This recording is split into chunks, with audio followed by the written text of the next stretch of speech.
Hello, MGTOW. Hello, men. This is Howard Dare. Thanks for stopping by. So, I want to talk about keeping women sad and why it's important. But first, let me say thank you to everybody who's been stopping by, liking, sharing, commenting, subscribing, even donating. I really appreciate it. And if you haven't already, please go ahead, click the subscribe button, click the bell notification symbol, and accept the email notifications. It'll help me grow my channel. So, let me tell you what I'm talking about. Keeping women sad and why it's important. Because here's the thing. I'm working on a new theory, and it has to do with a woman's relative sexual market value to the man that she's, getting together with, and her behavior of entitlement, because there's a correlation. In other words, the more attractive that the woman is and the lower the man's sexual market value, the more bullshit he's willing to put up with. And it's related to the ideas in this video, because here's the thing. The more attractive she is, the more entitled she will feel, and the worse that she will potentially behave. And if you want to understand what's motivating this type of behavior at the most base level, it's a shit test, right? And it's a test for genetic viability of the man. She's testing if the man can overcome obstacles, if the man will give up, if the man can deal with a complete change of plans, if the man can fight, if the man can get injured and continue to work. And each one of these things, she's saying, well, what if I'm pregnant? What if we're building a family and this guy has to get in a fight with another man? What if we're, doing this and the whole business shuts down and he has to restart and do a new business? Is he able to? So she's constantly putting these tests out there. And the more attractive she is, the higher her sexual market value, the higher her genetic value is, the more demanding that she's going to be, the more tests that she's going to put out there. Now, what happens if she's just a big fat moo-moo misandric land whale? You'd think that she would know that she can't put any tests out there. Like if the guy says, look, I'm willing to take you out on a date and I'm going to take you to McDonald's and I'm going to buy you a Happy Meal, that she's supposed to say, thank you, I would really appreciate it. That sounds like a great time. But she doesn't, does she? And women in general, feminists are generally not attractive women. These are elderly women. These are out of shape women. These are women that men generally will not approach. And these are the women that are luring and converting the younger, attractive women. But an attractive woman has no use for feminism. It's retarded. It's like, no, I'll just get together with some decent guys. And if they're nice and, she'll continue to hang out and things like that. So it's the woman who's not getting any sort of male attention, male favors, that says men are pigs. Honestly, look at fitness models, right? Look at people who are working out and stuff like that. I think you can tell just by the expressions on their face, even though it's like, professional model and things like that. No, but you can tell that these are agreeable people. You know what I mean? These are friendly, agreeable people that you can approach with, most any reasonable interaction, and they're fine with it. Hi, how you doing? It's like, great, how are you? As opposed to the feminists. So it's this very interesting phenomenon, okay, that you would see this behavior from an elderly, non-sexually viable, unattractive woman. There's no reason to placate her. Do you see what I'm saying? It's like you can understand why the man is jumping through some hoops for the very, very attractive younger woman, right? Because he wants to build a future with her. But what if Angela Merkel is unhappy? What does it matter? What difference does it make if Angela Merkel isn't happy, right? And then she's going to step forward and lay out this guilt trip about here's the right thing to do, like she's your mother. I once had a debt that I didn't want to pay. I felt it was unjust. It was, in my opinion. And I wasn't going to pay it. And I was getting a call from a collection agency. And the first call I got was from a very aggressive man, all right? And he was demanding that I pay. And that to him, men that don't pay their debts, he just beats them up, right? He just won't have anything to do with them, because it's unmanly. And I explained to him that I really didn't give a damn, and I still wasn't going to pay the bill. So that was it. About a week later, I get another call, same place, right? This time it's from a young woman, right?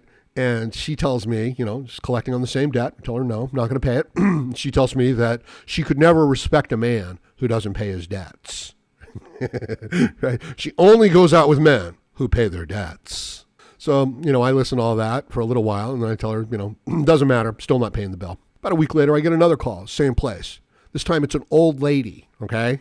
Like an old motherly type, And she's like, I only respect the boys. I raised my boys to pay their bills and blah, blah, blah. Right? And by this time, I knew that they were attempting to play me, at every step of the way. But it was just fascinating how they were willing to appeal to these various aspects of my emotions. Aggressive, hostile, intimidation didn't work. The sexual shaming didn't work. Then the, motherly affection and respect for women didn't work. So how is it that someone like Angela Merkel, how is it that any elderly feminist isn't simply just being laughed right off the screen, Like they go onto a news program and they say, this is what I believe, this is what I want. Why doesn't everybody just look at them and say, yeah, well, that's great, but, nobody wants to go out with you. So, sorry, it's, it's not a real issue. It's not like there's a crack in the dam and we need to fix it. Like nobody's laughing at that. This is more like, I want the dam to be, 10 feet higher over here so that I can feel more secure. And it's like, well, nobody cares about you feeling secure, Angela, right? But if an attractive, 20-year-old woman is like, I'm a little uncomfortable here, it's like, well, what can we do to help you out? So somewhere along the line, the man transfers this kind of pursuing of the female down to this, other level where it applies to all women. And I was taking some public transportation once, and this is actually a kind of recurring theme that I encounter from time to time in certain areas and under certain circumstances. And there was a woman, and she wasn't like drunk or on drugs. She was just like a complete idiot. She was a foreign woman, and she was just wandering around. She wasn't even smart enough to sit down, as the bus was moving and stuff. So she's now falling all over the place.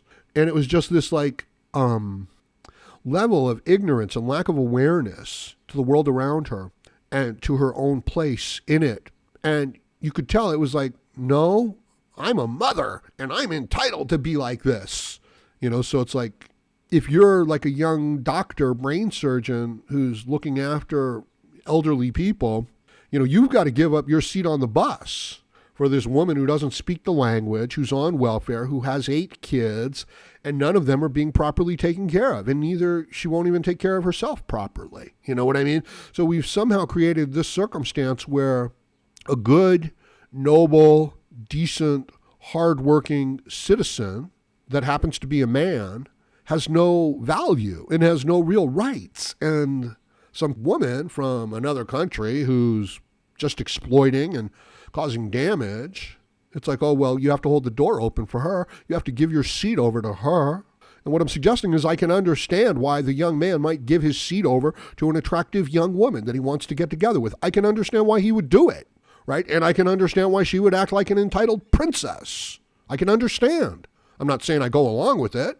And, the wise thing for the man to do would be to recognize what she's doing and then to use that to keep her sad and yet reasonably happy. In other words, if a child says, I want a motorcycle, right? Like a 12-year-old boy says, I want a motorcycle.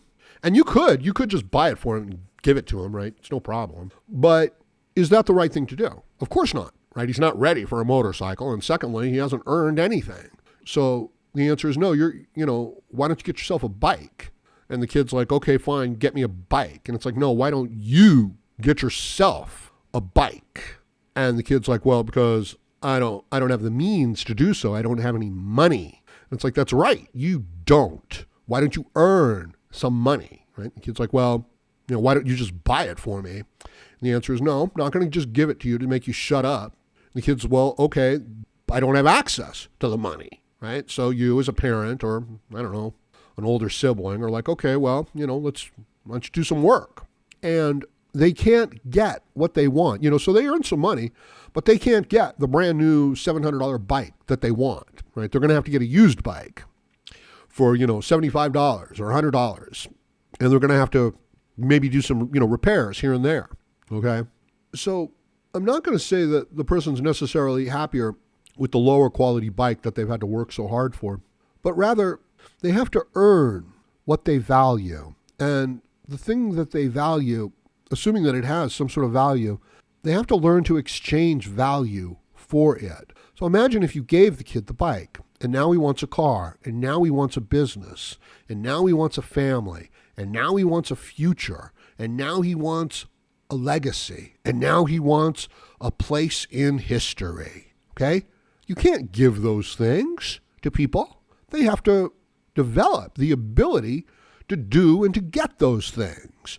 So by giving him the bike, by giving him the car, by giving him the job, you've destroyed his ability to be effective in life. Once there's nobody there to give him anything, he's getting nothing. And this is what I'm talking about with the women, okay? And with the attractive woman, you can understand why the men are doing it and society and culture is doing it. But why on earth are we doing it with the unattractive women, right? You can understand their entitlement and why they, complain the most. Anyway, I'm still working on the theory. I'm going to leave it at that for now. Let me know what you think about it in the comments section below. And please like, share, comment, subscribe, donate, because that's the only way, men are getting by here on YouTube is through voluntary contributions from you, the subscribers. Yeah, I was thinking about it. Check this out. If every one of my subscribers just gave $1 a month, just $1 a month, man, I would be happy. I'd have like $27,000 a month. That would be so awesome, wouldn't it? My God, what would you do with that kind of money? Well, I'd definitely buy a car. I would definitely get some dental work done. I would probably move. I would probably move. Not that I really dislike my place, but, hey, it could be better, right? And I'm not talking about anything extravagant or anything like that. What else would I do? I know somebody that I would put into a nursing home. I'd put them into some, an elderly friend that I would get some decent care for. And then after that, I would just want to build up like a business, like a MGTOW channel that could reach out and to help other men. So there'd be a few things on my end that I would indulge that I've always wanted, but not much. I'm old enough to where, something like that wouldn't destroy me. You know what I mean? It's like, here's $1 million. It's like, what do I care? Like, I'm still going to do exactly what I did the day before. Maybe I'll get my French fries supersized. Like, go ahead and supersize it. So that's what I would do with all that money. Oh, yeah, let me say this though, okay? Most of you guys, when I'm talking about stuff like this, you're exempt from giving me any sort of a donation or anything like that. I know that, okay? Because I was in that same place. Like, if you don't have money and you're not getting ahead in this world, nobody, I'm not looking for you to, donate anything. I'm looking for you to take the information here, not waste time here, and to use it to build yourself up and to make yourself strong in the world. That's what I want you to do. I don't want you to donate. You understand? I want you to keep your money and I want you to make yourself strong. And by keeping your money, you give yourself a little bit more security. You give yourself a little bit more of a cushion, so you don't have to be worried and stressed out all the time. So don't donate to me under those circumstances. But if you are large and in charge and you are commanding, everything around you, like the alpha, then you need to consider that the things that you value need your support. Otherwise, they're going to fall by the wayside, and the lower quality value things that you don't value are going to replace them. So it eventually does become a moral and ethical decision and kind of like living out your values. Okay, but it's all voluntary. You know what I mean? It's something you decide you want to do. That's the beauty of capitalism. So don't ever let anybody tell you that, money is evil. It's not. It's how we exchange the work that we do. And it's a great thing. It's a great tool that allows us to build up and to exchange resources and time and money and things that we value. So I'm going to leave it at that for now. Let me know what you think about it. Comment section below. Like, share, comment, subscribe, donate, and join me again, Howard Dare, as I plan to have more content for you. Thank you, MGTOW.